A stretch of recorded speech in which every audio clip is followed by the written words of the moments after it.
Nos enfants se montrent considérablement supérieurs aux hommes. En tout cas, ils ne sont pas encore des bénis oui-oui. Ils savent critiquer, ils savent dire, et nous espérons qu'un jour prochain, ils auront la capacité de remplir leurs devoirs civiques.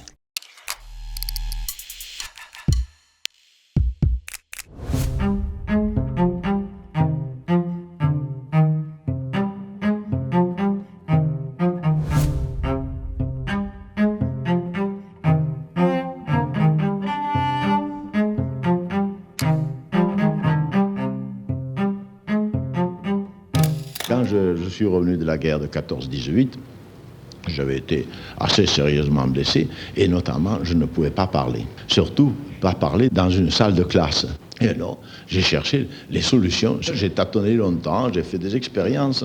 Je prenais l'après-midi mes gosses, leur faire le tour du village où on allait, en passant, on regardait le boulanger ou bien on regardait le forgeron, puis on allait faire le tour dans la campagne. On ramenait toute une moisson de choses très intéressantes.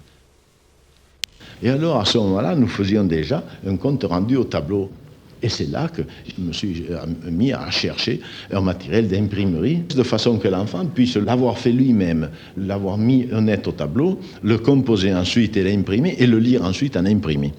Et alors, tout de suite, j'ai pensé que ce qui serait bien, ce serait de profiter de cet imprimé que nous avions réalisé pour l'envoyer à d'autres correspondants. Nous avions déjà 2 imprimés à lire, et des imprimés qui signifiaient quelque chose, qui signifiait une pensée de l'enfant, la pensée du correspondant de l'enfant. Là, j'ai senti tout de suite ce qu'il y avait d'emballant dans tout cela. Alors, nous avions déjà réalisé l'intérêt des correspondances interscolaires tels qu'ils continuent à être assurés. Et le procédé est toujours le même. Si nous parvenons à rétablir les circuits, alors tout va bien. Les enfants s'intéresseront à leur travail, s'intéresseront aux études, et l'instituteur s'intéressera également à son travail.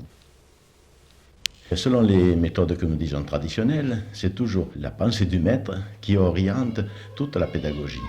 C'est le maître qui, le matin, en arrivant, indique ce que l'enfant doit apprendre, ce qu'il doit réciter, ce qu'il doit étudier.